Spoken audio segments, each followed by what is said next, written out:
Actualidad local, nacional, cultural y social. Conducción, Gloria Álvarez. Opinión y comentarios, Pablo Aceto. Prohibido olvidar. Prohibieron ir a la escuela e ir a la universidad. Prohibieron las garantías y el fin constitucional. Prohibieron todas las ciencias, excepto la militar.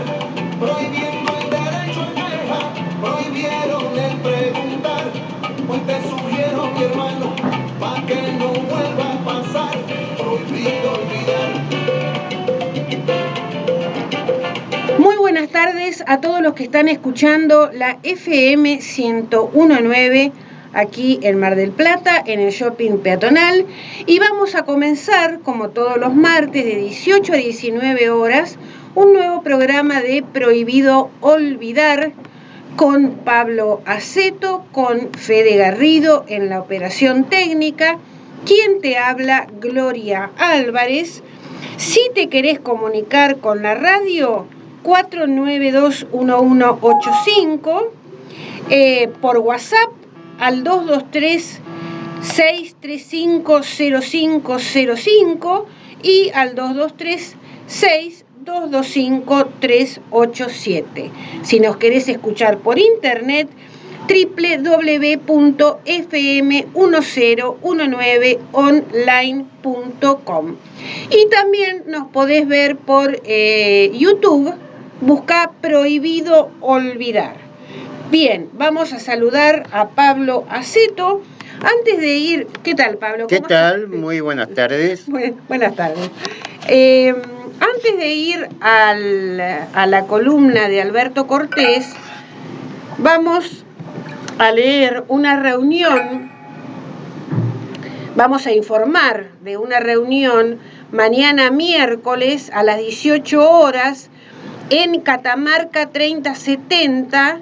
Se va a hacer una nueva reunión para la preparación de las actividades para conmemorar el Día Internacional de los Derechos de las Personas con Discapacidad, que es el próximo 3 de diciembre. La reunión es abierta para todas las personas con y sin discapacidad. Bueno, entonces repetimos, mañana a las 18 horas en la calle Catamarca 3070. Y ahora sí vamos a la columna de opinión de Alberto Cortés. Bueno, que va a ser en un audio más bajo porque no anda el parlante. El perfecto criminal sabe que la forma más segura de que un asesinato quede impune es lograr que todo el mundo crea que no existió asesinato, que fue un accidente, un suicidio o una desaparición misteriosa. Si en cambio se instala que fue un crimen, buscarán y culparán al criminal. Por eso todos los cómplices y partícipes necesarios dicen que en Bolivia no hubo golpe. En el caso de Argentina, al presidente Mauricio Macri Blanco Villegas no se le hace difícil solidarizarse, ayudar a camuflar y muy probablemente participar activamente de un golpe racista, antiindígena y dictatorial.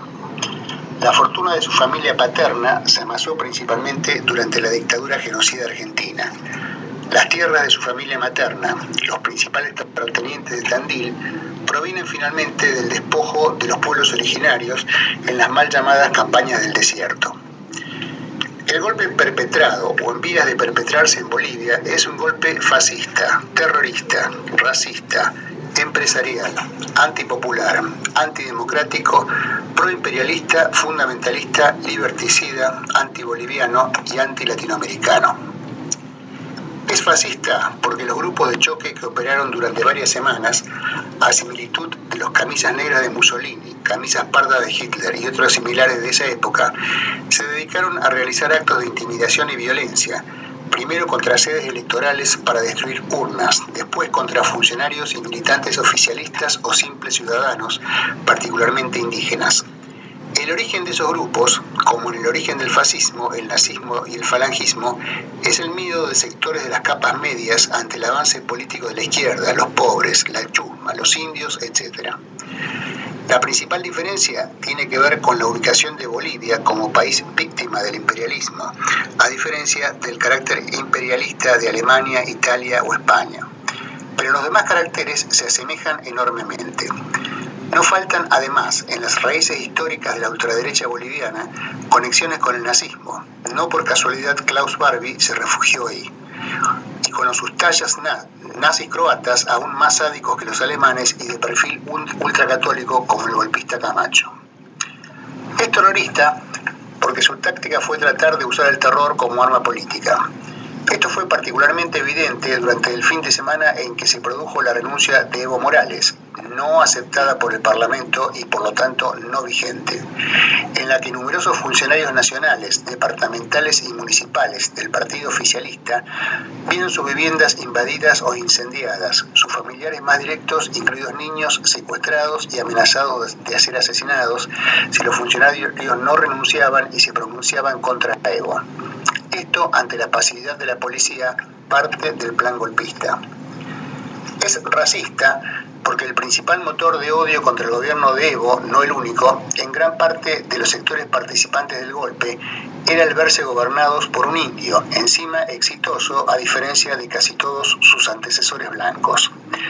Como la mayoría de los racismos, parte de considerar inferiores a determinados grupos étnicos para justificar su explotación por otro grupo étnico, generalmente minoritario, que practica el racismo.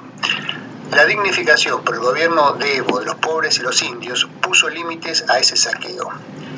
El racismo se evidenció no solo en las agresiones a muchos miembros de pueblos originarios y comentarios, incluso de la senadora que hoy usurpa la presidencia, sino también en la quema de la huipala y muchos otros actos de desprecio por la misma, aunque luego se haya intentado, por parte de algunos golpistas, fingidas disculpas, condenas verbales al racismo, etc., para intentar no aislarse socialmente.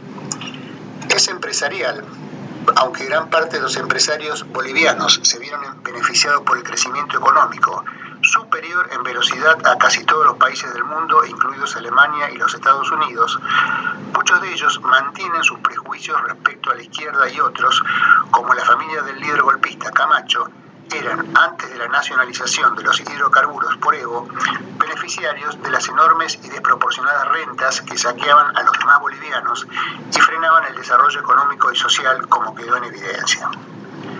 Es antipopular porque su esencia es desplazar del gobierno a lo que es la mayoría de la población boliviana y reponer a la minoría blanca que siempre gobernó, llegando a tener un presidente neoliberal, Sánchez de Lozada, de marcado acento inglés al hablar. Es antidemocrático porque su objetivo, enunciado por la usurpadora, es sacar al candidato más votado de la futura elección, como en Brasil, para asegurar el triunfo de otro que no represente a la real mayoría. Es proimperialista porque solo los operadores del gobierno norteamericano estaban en condiciones de amalgamar a la diversidad de sectores y egos que operaban en la oposición boliviana y financiar una empresa de esta envergadura. El sitio norteamericano Behind Backdoors publicó 2 semanas antes del golpe el plan de operaciones del mismo, el cual se cumplió en gran medida con lógicos ajustes por las cambiantes circunstancias. Según ese medio, el dinero para el golpe entró a través de iglesias evangélicas y embajadas. Las de Brasil, Paraguay, Chile y Argentina, además de la norteamericana, son especialmente sospechosas. La cúpula policial y gran parte de la civil estaban formadas en Estados Unidos. Donald Trump felicitó inmediatamente a los golpistas y junto con Israel y Brasil, los mismos países que la semana pasada perdieron por 187-3 la votación en Naciones Unidas contra el bloqueo estadounidense a Cuba, fueron los primeros en reconocer a la usurpadora. Nosotros habíamos dicho en mayo, en un comentario como este, que pronto la mira de los Estados Unidos se volcaría contra Bolivia. No lo dijimos porque tuviéramos la bola de cristal, aunque nada parecía preanunciar en la prensa lo que luego ocurrió, sino por la lógica imperialista en América Latina y el mundo. Bolivia tiene la reserva de litio más importante del mundo. Este elemento es esencial para fabricar baterías de autos eléctricos, equipos solares y celulares, o sea, las tecnologías del futuro próximo. La Bolivia de Evo, a diferencia de Chile y Argentina, también con grandes reservas, pretendía exportar las baterías manufacturadas y no el mineral en bruto. Es decir, aprovechar el recurso natural para promover la industrialización, clave para el desarrollo económico y social. Además, encontraba socios para ello en China y Europa, antes que en Estados Unidos. Obviamente que el interés de este país era cortar ese peligrosísimo ejemplo. Ejemplo en muchos sentidos, ya que se venían logrando asombrosos avances en lo económico y lo social, felicitado hasta por el Fondo Monetario Internacional. Esto en el marco de un proyecto que proclamaba la independencia nacional y proponía el socialismo y la salida a largo plazo del capitalismo. La burocracia de la OEA, hoy totalmente sometida a los intereses norteamericanos, jugó un papel clave con un informe completamente tendencioso, que así todo no se animó a decir que hubo fraude, pero que trató de torcer los hechos para cuestionar la elección. El prestigioso Centro de Investigación en Economía y Política de Washington acaba de destrozar ese informe por tendencioso. A partir de otro estudio completamente independiente del anterior, lo mismo llegó a decir el investigador de Ciencias Políticas de la Universidad de Michigan, Walter Mebane, un reconocido cientista considerado como uno de los principales expertos en fraude electoral del mundo. Ambos opinan que Morales ganó en primera vuelta. El que no se privó de decir que hubo fraude, en contra de su propio informe, es el secretario general Luis Almagro, que no obstante, en su momento, en una de las pocas veces que expresó su pensamiento y no el que la dictan desde Washington, había dicho que la postulación de Evo era legítima. Es un golpe fundamentalista, porque la guía ideológica del grueso de los golpistas es la restauración de la hegemonía religiosa cristiana, erradicando las costumbres y creencias de los pueblos originarios que Evo había reivindicado, colocándolas a la misma altura que las religiones que antes eran dominantes. Muchos líderes religiosos abonaron a la preparación del golpe con sus sermones. Es un golpe liberticida, porque pese a su discurso contrario, ya han mostrado la hilacha cuando la pseudo ministra de Comunicación amenazó a periodistas de enjuiciarlos por sedición. Esto tras incidentes en que periodistas argentinos, no de medios de izquierda, sino de canales de la prensa hegemónica que la va de independiente, pero suele jugar para la derecha, intentaron mostrar la represión a las muy masivas movilizaciones a favor de Evo que se vienen produciendo tras el golpe. Terminaron teniendo que refugiarse apresuradamente en la embajada argentina. La prensa golpista oculta completamente lo que los periodistas argentinos ingenuamente intentaron mostrar. La otra prensa fue cerrada, con amenazas, intimidaciones y ataques durante el golpe. Otros pseudoministros no se privan de anunciar cacerías contra funcionarios del gobierno legítimo y constitucional de Evo Morales y hasta de familiares de los mismos. La dictadura cívico-militar ya ha dejado, solo hasta el momento de preparar este comentario, no menos de 15 muertos. La Comisión Interamericana de Derechos Humanos condenó la última masacre de Sacaba, perpetrada por fuerzas policiales y militares del régimen. Es antiboliviano, porque procura terminar con el mejor gobierno de la historia de Bolivia y entregar al país a los amos del norte que financian esta aventura. Es anti-latinoamericano, porque procura restaurar un gobierno en línea con los que en la región aceptan la doctrina Monroe, es decir, se subordinan a ser felpudos de los Estados Unidos, como el de Macri y Bolsonaro, el hiperfraudulento y narcotraficante de Honduras, etc. Si el golpe logra aplastar la resistencia de los bolivianos, lo que solo sería factible con una enorme represión, el globo de ensayo se trasladará a otros países de América Latina. Lo vimos en los 70 con los golpes previos al de Argentina. Sin embargo, tras la autoproclamación sin aval parlamentario de la usurpadora, las dos cámaras legislativas han vuelto a funcionar y elegir sus autoridades, leales al gobierno constitucional. Grandes sectores del pueblo se vienen movilizando contra los golpistas al precio de represión y nuevos muertos. La historia recién empieza a escribirse. Bien, hemos escuchado, en realidad no sé cómo se habrá... No, se ha escuchado bien. ¿Se ha escuchado bien? Sí. Bueno, esperemos que sí, que se haya escuchado bien la columna de Alberto Cortés, que nos envía todas las semanas desde Rosario. Bueno, vamos a seguir con otro tema, que es un informe de la UNICEF para Argentina, que dice que la mitad de los niños son pobres. Y este informe de UNICEF concuerda con los informes que nosotros hemos contado en varios programas de la UCA, la Universidad Católica Argentina, de la Universidad Nacional de Avellaneda, que también con sus informes llegan al mismo resultado. Este índice de pobreza se mantiene a pesar de todos los programas que existen. Está el programa de nutrición y alimentación nacional, la Ley de Protección Integral de los Niños, Niñas y Adolescentes, la Ley de Educación Sexual Integral, la asignación por hijo y el Plan Nacional de Primera Infancia. Y la cifra de pobreza infantil no logra revertirse. El trabajo de la UNICEF señala también que cada año 2.500 niñas de menos de 15 años se convierten en niñas madre, lo que evidencia situaciones de abuso y de violencia y también un riesgo para la salud de estas niñas. El 14% de los nacimientos son de jóvenes de menos de 19 años y en el 70% de los casos son embarazos no queridos. Y se triplicó la mortalidad por suicidios en los últimos años. Hay cerca de 500.000 adolescentes que están fuera de la escuela. En 7 de cada 10 hogares, sigue diciendo el informe de UNICEF para la Argentina, se utilizan métodos violentos en la crianza de los chicos. También se sufren violencia en la escuela, en las redes sociales, en los clubes deportivos, donde se supone que son ámbitos para la protección, para el estímulo, para el afecto, que son importantes para el desarrollo integral. Bien, hemos contado el informe de UNICEF, que es bastante crudo.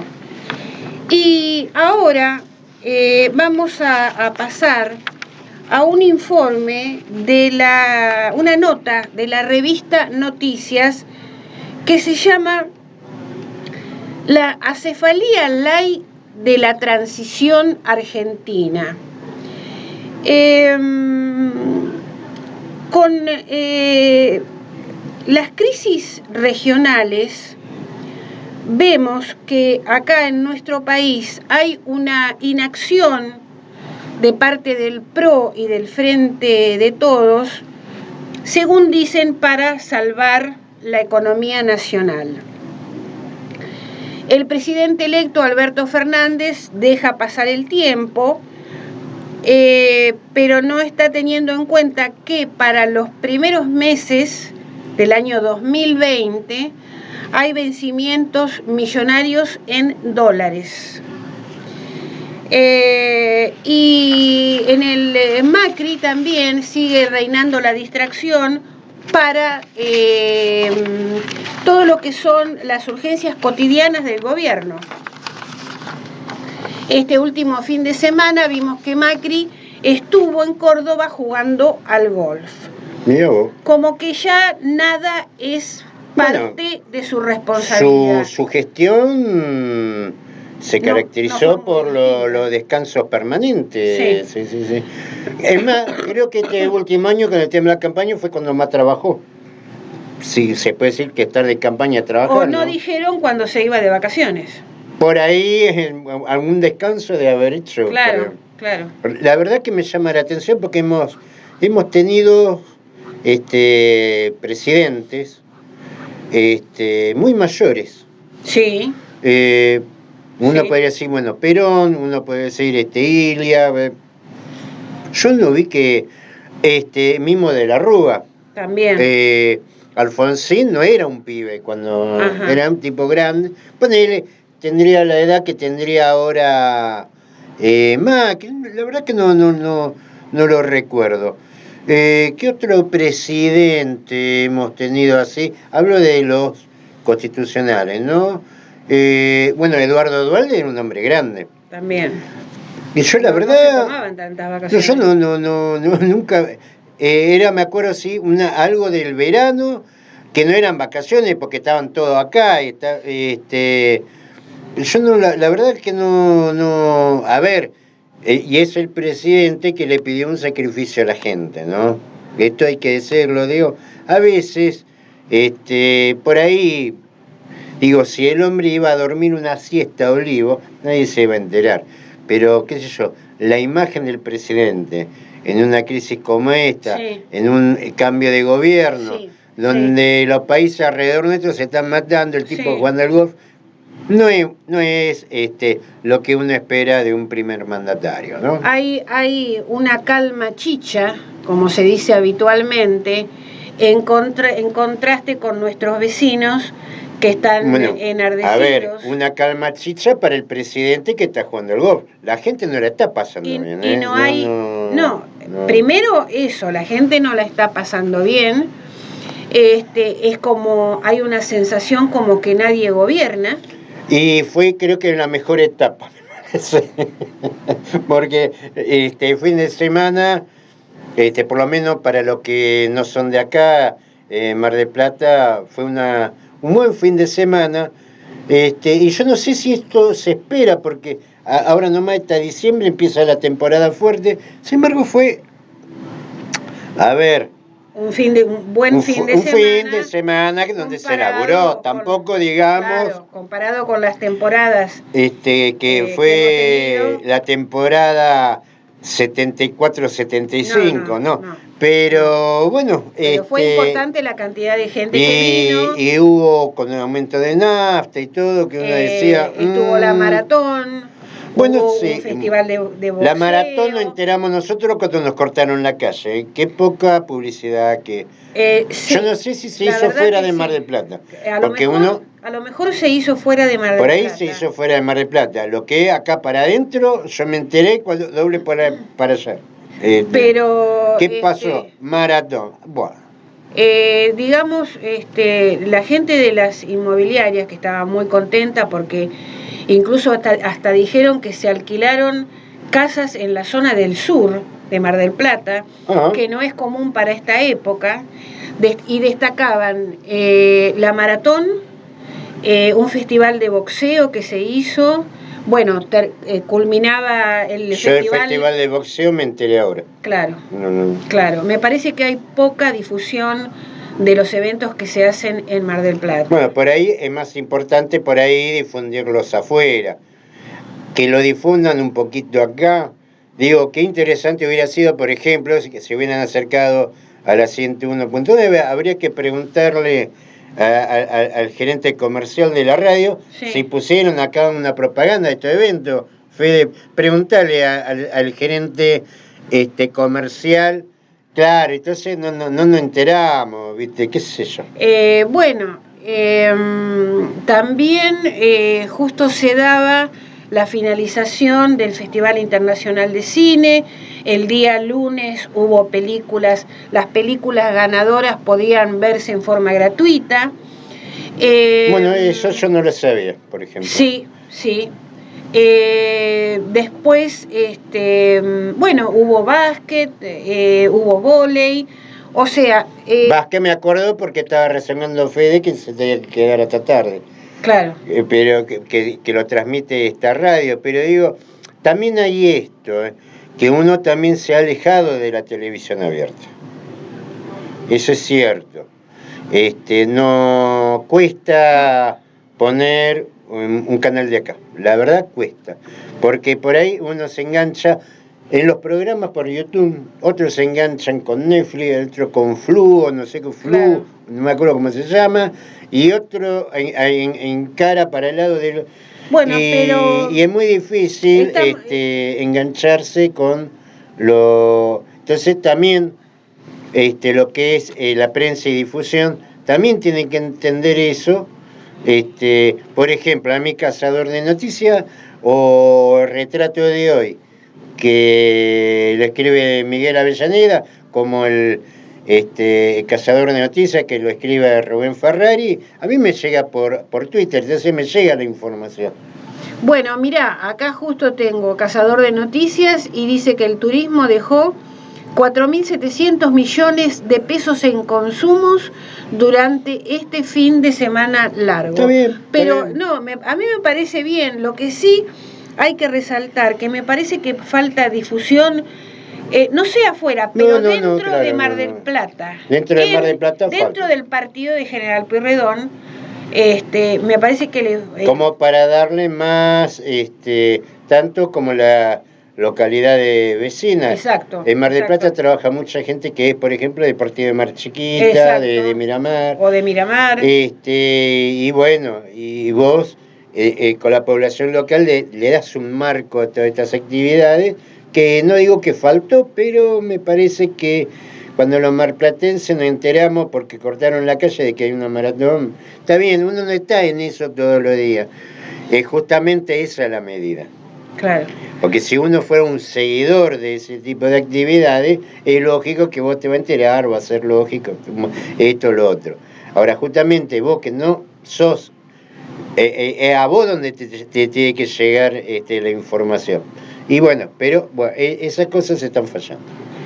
Bien, bueno, pero contentos la mayoría de los comerciantes con el fin de semana. ¿Sabes qué? Pudieron pagar la luz. Claro, bueno, no sé si les habrá alcanzado.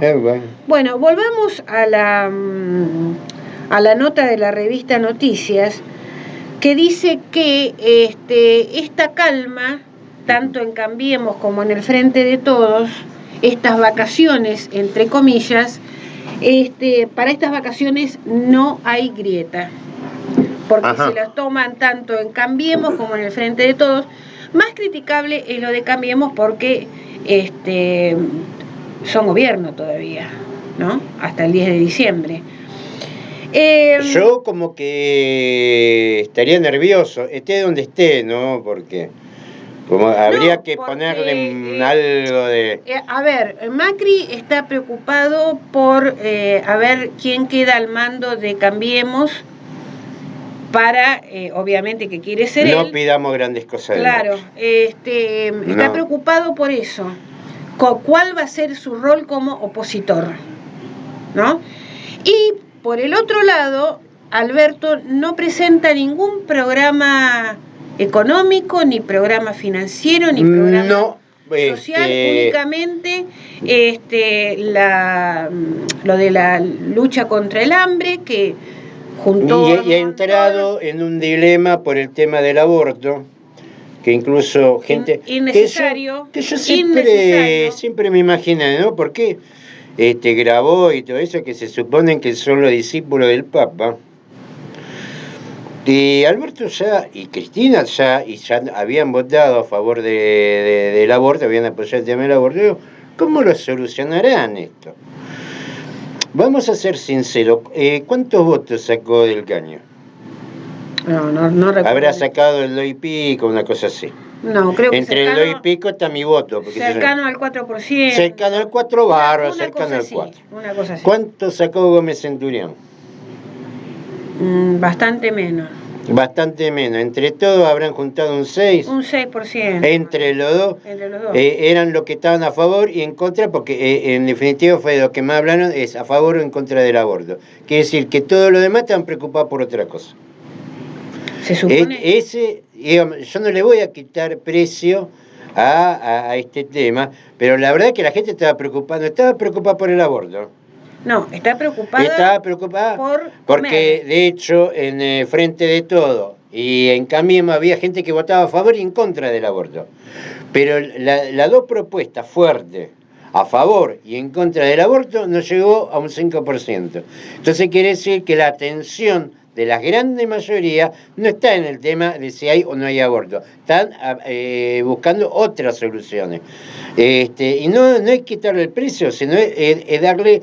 Alguno pretenderá darle a esto una jerarquía más de la que tiene. La verdad es la que tiene, por lo menos en la consideración de la gente. A mí lo que me gustaría saber es cómo van a hacer con el dedo externo, cómo van a hacer con el tema energético, con el tema de la tarifa, eso. Vos fíjate que de eso no se habla. Y no soy de los que peor están, ¿eh? Yo no me puedo quejar de la vida. Ahora los empresarios, el comercio, esto, que tiene que pagar todos los días, tiene que hacer andar el país.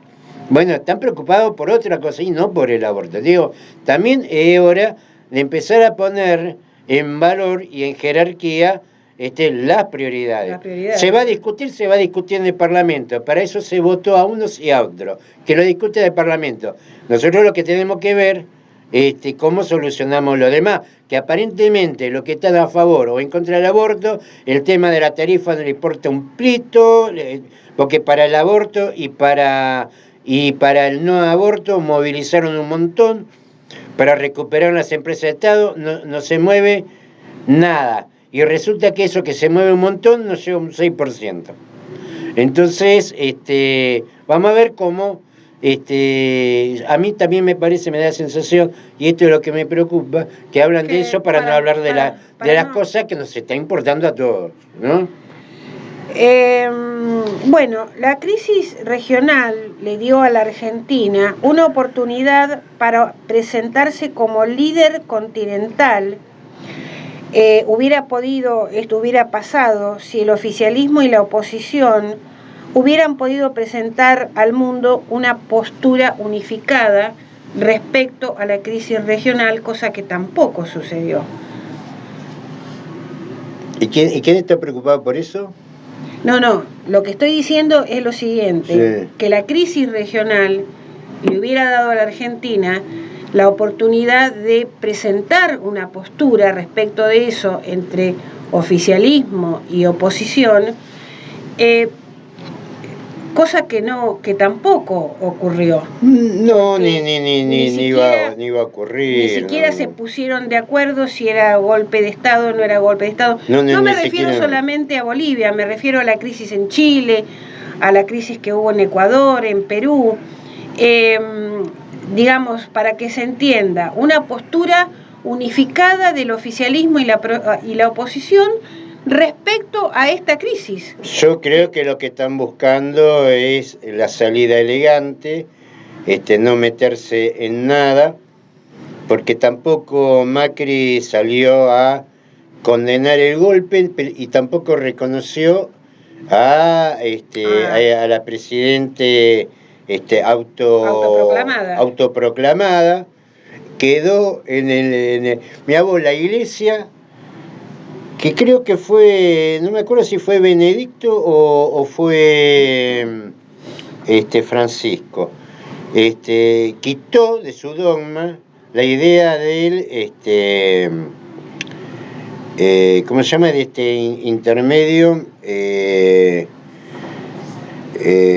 bueno, de intermedio que no es ni el cielo ni la tierra, y quedó en la Argentina. No están ni en el cielo ni en la tierra, no están en ningún lado, ninguno de los dos.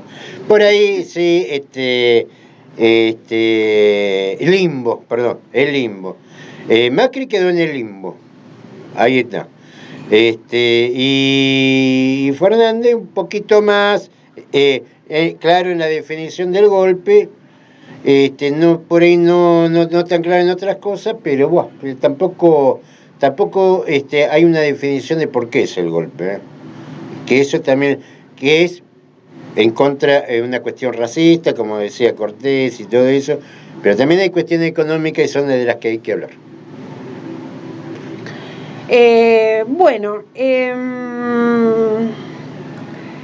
Bueno, todo esto que estamos diciendo que no hay transición, porque, a ver, solamente Macri y Fernández se encontraron una sola vez,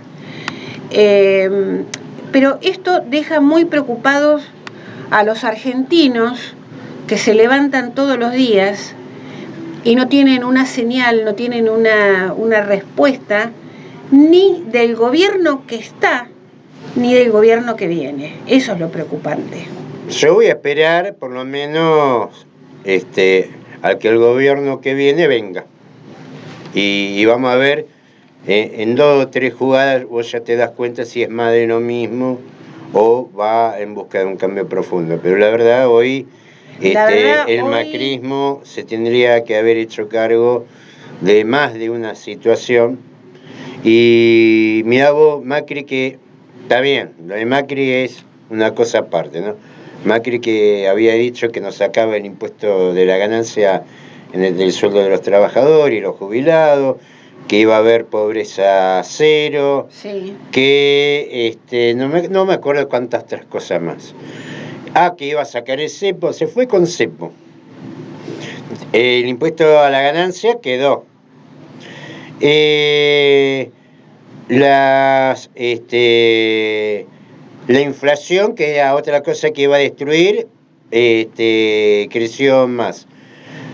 Y en la última campaña que dijo que ya se había hecho todo el fuerte, ¿lo dijo cuánto? Ahora, ¿cuándo terminó la campaña? ¿Hace un mes? Un mes. Hace un mes y medio decía que ya él había escuchado.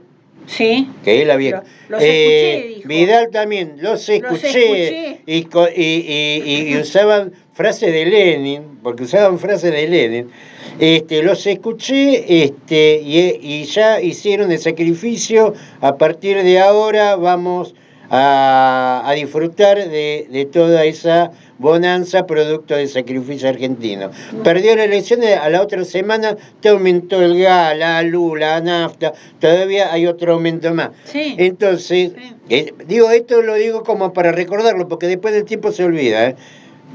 A 15 días de que él dijo ahora llegó el momento de disfrutar de la vida, nos empezó a encajar tarifazo otra vez, ¿no? Y bueno, y esperemos a ver qué es lo que pasa con Fernández. Démosle la chance. Tiene un gobierno por asumir todavía.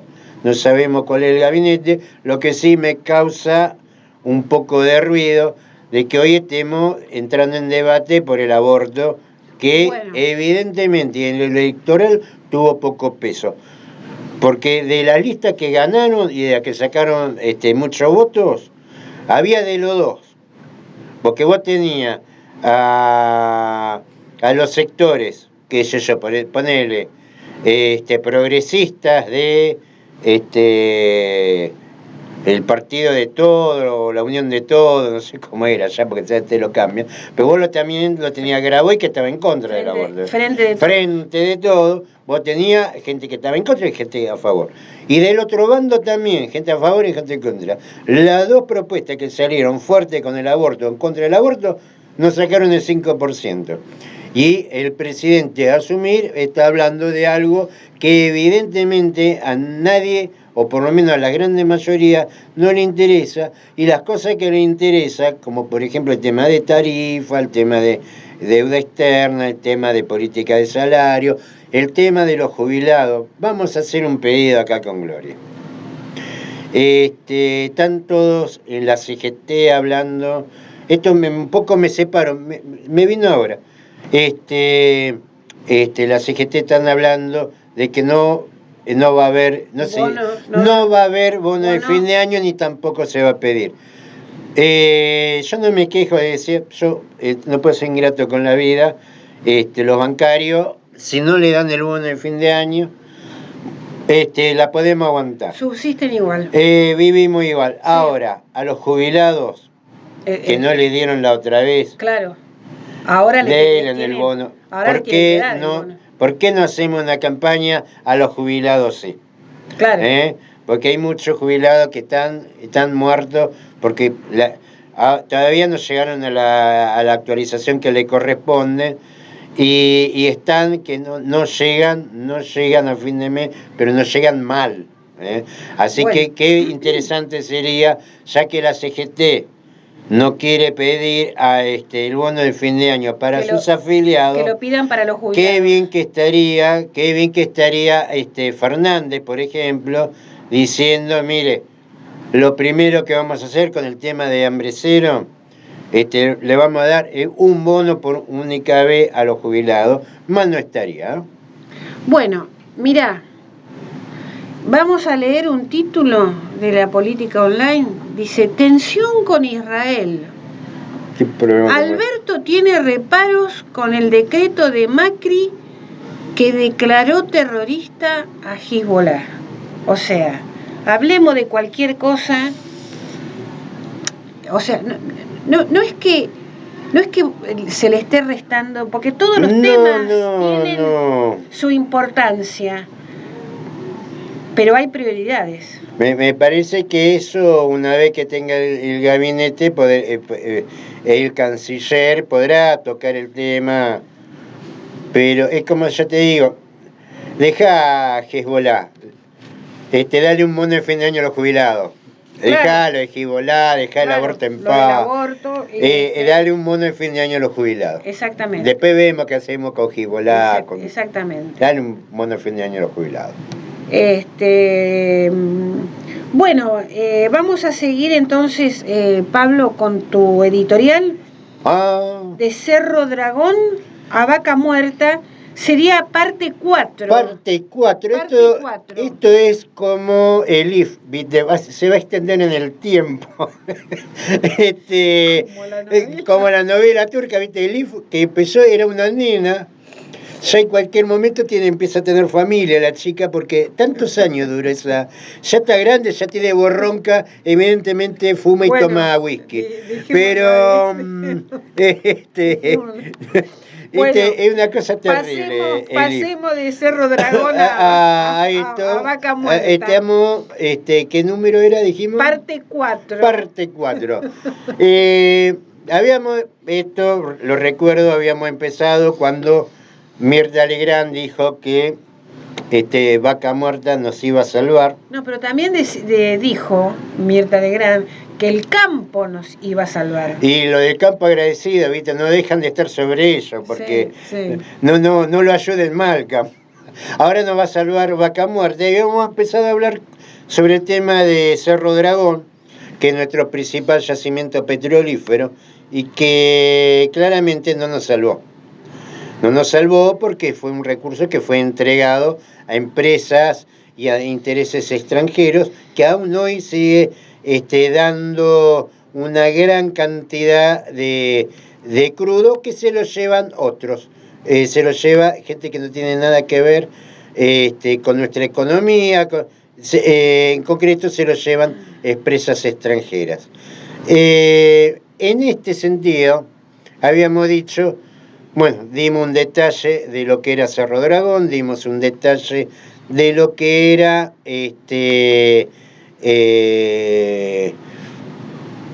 el fracking, porque para ir hacia Vaca Muerta primero había que entender qué era el fracking, algo lo hablamos. Y habíamos quedado que para llegar antes a Vaca Muerta, primero teníamos que, para entender lo del tema de fracking, que dimos algunas definiciones la semana pasada, es ver qué es lo que pasa ahí donde el fracking se da hace muchos años. Por supuesto que en la radio no lo vas a ver, pero si después ves nuestra transmisión por YouTube, que lo vamos a cargar diferido, vas a ver en la parte inferior mía y ahora en pantalla completa el principal y más antiguo yacimiento de fracking, que se llama Marcellus. Lo vas a ver en el mapa, es el sur de Canadá, gran parte del estado de Nueva York, casi el 75% de Pensilvania, el oeste de Virginia, un territorio realmente enorme. Donde más se practica, donde hay más experiencia, es justamente en el estado de Pensilvania. Voy a checar el mapita. El fracking, al igual que otro montón de cosas, no es un saco que le va bien a todo. No es que vos agarras el saco de, qué sé yo, ¿cómo se llama ¿Quién quiere ser millonario? El conductor. Santiago del Moro. Santiago del Moro, y me lo pongo yo y me va a quedar igual. No me va a cerrar el botón en la panza, al otro le va a quedar largo, al otro le va a quedar la manga corta, al otro la manga larga. No es un saco que le va a todos. Lo mismo sucede con el tema del fracking. En principio, si vos vas a cualquier página que oficiales que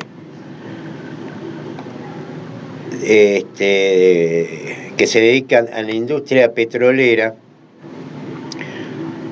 hay afirmaciones que son contundentes.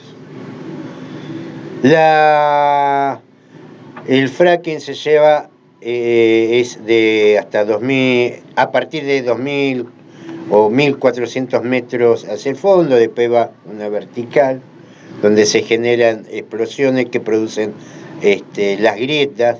Esas grietas tienen 1 centímetro. Así están en las páginas para aquel que lo quiera ver. 1 centímetro, que es donde se genera. No produce pulverización de la roca, es decir, explota pero buenamente. Pero eso quién Las páginas oficiales están incluso en la de Petrolera Argentinos, la Asociación de Petroleros Argentinos. Para aquel que la quiera ver, Asociación de Petroleros Argentinos, no sindicato, empresarios petroleros. Es de 1 milímetro. Y no se ha encontrado evidencia de que contaminen acuífero. Bueno. Todavía es joven lo de Vaca Muerta, entonces salimos a buscar. Hay una película que la recomiendo, en su momento hizo Pino Solanas, La guerra del fracking, que lógicamente ahí todavía estábamos en el principio de todo este tema. Y vimos antecedentes que se dieron allá. Realmente llama la atención que esas afirmaciones diciendo que no hay contaminación, evidencias de contaminación y cosas por el estilo. ¿Qué informe respalda eso? No, ellos lo dicen. Ellos con total, yo diría hasta con total cinismo, te mienten, nos dicen que las cosas son como realmente no son. A ver, voy a buscar otra página más para que ayer yo la había visto, contaminación, le pongo,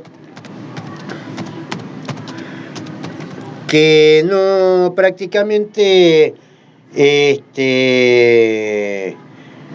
la contaminación no existe.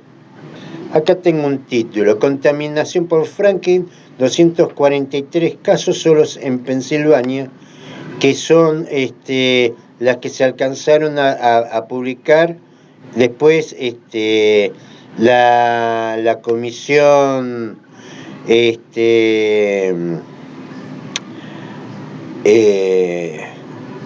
recursos y recursos ambientales de Estados Unidos, donde muestran que no toman las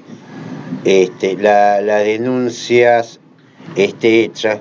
Por ejemplo, Pensilvania ha publicado te voy a decir el año. 243 pozos.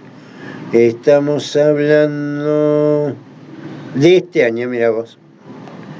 De este año, Pensilvania ha publicado un total de 243 casos registrados de contaminación de pozos de agua como consecuencia de la aplicación del fracking.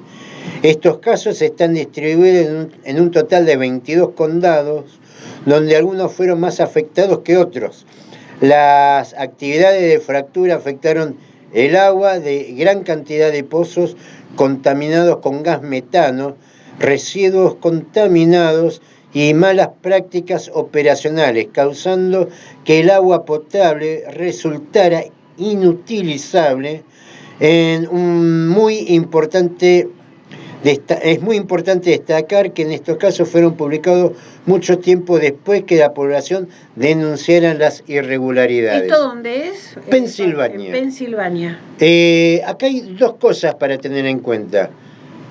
Primero, que la experiencia estadounidense, está el mapita acá, si querés buscarlo por internet, incluso hay imágenes donde ves una señora abriendo la canilla, pasando y el fuego se prende agua.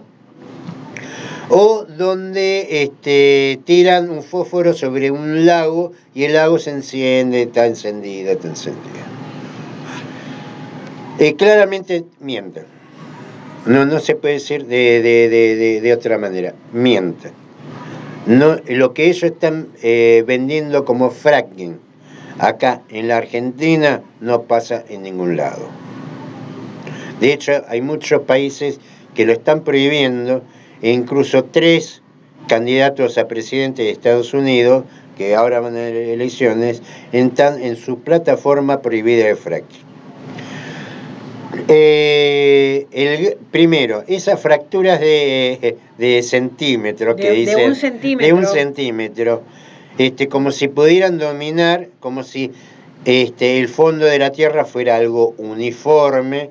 El fondo de la Tierra, de acuerdo a su presión, su composición, reacciona ante las explosiones de diferente manera. Claro, en realidad, ¿de cuánto puede ser las fracturas? Nunca puede ser de 1 centímetro. Que nadie ha podido ir ahí abajo a medirlos. No, pero... Pero acá hay algo que esto lo demuestra Pensilvania, como, por ejemplo, vos ves la burbuja del gas metano en los lagos y en los ríos.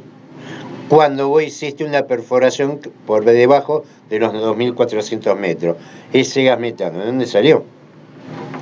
Quiere decir que las grietas que se forman luego del fracking, estamos hablando de que te hacen fracking acá, a los 50 metros otro, ya termina siendo una red de fractura donde todo se pierde el control.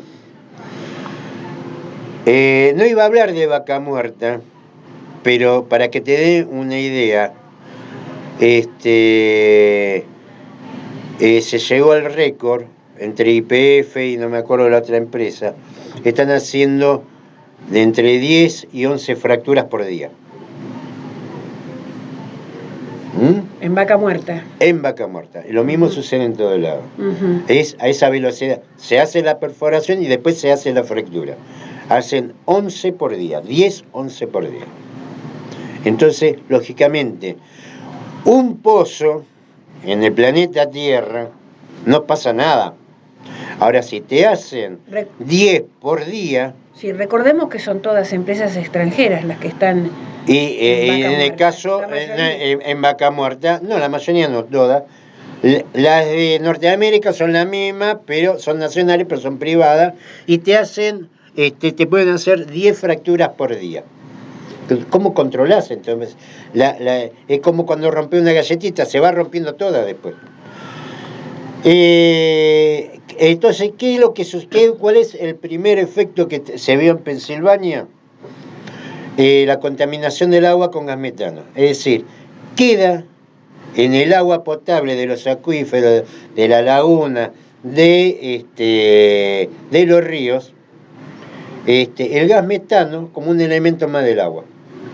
Entonces, vos cuando regás con gas metano, Cuando respirás, porque la provisión del oxígeno es también no solamente por la fotosíntesis de los vegetales, es también por la intervención del agua, por la fauna marina, también produce oxígeno, entonces vos respirás aire con gas metano.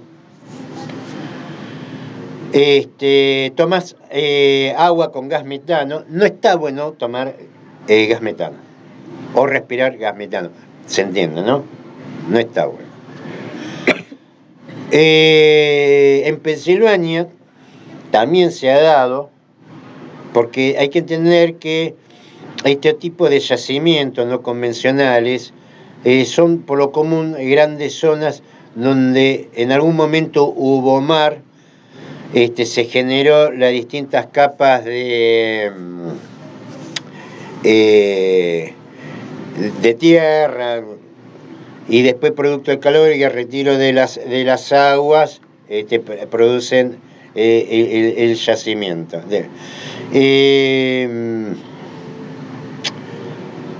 No solamente tiene gas y tiene petróleo, también tiene otros minerales, entre ellos el uranio. Uranio 226 es el que se ha localizado en Pensilvania. Al igual que la minería de cielo abierto, también tiene dique de cola. Hacen la perforación, sacan ese barro, lo ponen en el dique de cola, lo ponen con todo lo que viene de abajo. Entre esas cosas viene uranio. Hay un documental muy interesante de un trabajador, un camionero, que hizo un documental, un mensaje de un moribundo era, porque el estar trabajando, trasladando esos residuos, Sí. Se está muriendo por radio. No solamente uranio, sino también deuterio y otros. Hay más de un mineral que son que producen radio, y todo eso también tiene Luisiana. Entonces, es claro y evidente, incluso en la denuncia está claro, que hablan de malas prácticas. Las denuncias de malas prácticas no solamente es no tener los recaudos necesarios para la actividad del fracking, es decir, que haciendo las cosas como corresponden pasa lo que pasa, y encima no las hacen como corresponden, lógicamente, para achicar costos. También incurren en delitos, por ejemplo, en usurpación a propiedad privada. Vos tenés un patio, Sí. y hablo de un patio, Sí. hablo de la parte de atrás de tu casa. Vienen, te instalan un pozo y listo, andá a denunciar a Montoto, porque el Estado no está regulando eso. Y estamos hablando de Estados Unidos, imagínate lo que va a hacer acá. A ese punto, ahí, de entre todos los comentarios, van a ver un tipo que está con la familia viendo la instalación de un pozo de gas frente a su casa. Fueron, se lo instalaron, dijeron nosotros sacamos permiso, fueron con los camiones, instalaron, le pusieron la instalación de bombeo, y ahí tiene el tipo en su casa un equipo de bombeo de gas pizarro. Gas de pizarra. ¿Dónde en Pensilvania. En Pensilvania. Entonces estamos hablando que donde se supone que las instituciones no funcionan, porque todo se mueve alrededor de la guita. Ponen en los patios de las escuelas, en los patios de los establecimientos médicos, clínicas, donde vaya te ponen una instalación de fracking. Y estamos mirando para otro lado la que son los organismos de control de esto, como acá transporte. La irregularidad del transporte colectivo no la ve nadie, allá tampoco. ¿Por qué? Porque mueven guita.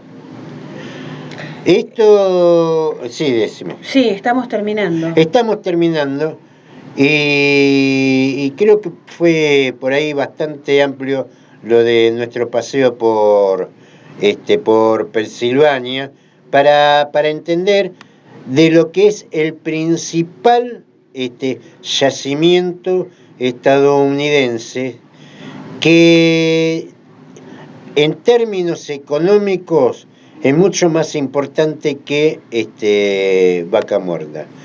Hay una comparación, si la quieren ir leyendo, para la semana que viene, una publicación que se llama Vaca Muerta versus Marcelius, donde deja probado que bajo ningún punto de vista Vaca Muerta es rentable. Bueno, nosotros nos vamos a despedir hasta el martes que viene con un tema musical de Memphis La Blusera. Se llama La Bifurcada, pero es más conocida por Si te vas, del año 1986. Decime una cosa, Gloria, ¿y el sábado a la mañana qué podemos escuchar por la radio? 3 para el desayuno, o desayuno para 3. Desayuno para 3, me parece que sí. ¿Qué gente debe ser esa, no? Oh, bueno, qué barbaridad. De 9 a 10 Yo de voy la a presentar mañana, una denuncia acá. De 9 a 10 de la mañana hacemos desayuno para 3 con Carlos Matos y Carlos Juncos. Y el sábado anterior tuvimos como invitado a Mario Masitelli, Bueno. Integrante del Partido Socialista Auténtico. Muy bien, muy bien. Bien, entonces nosotros nos despedimos hasta el martes que viene y seguí con toda la programación, excelente programación de la FM 101.9.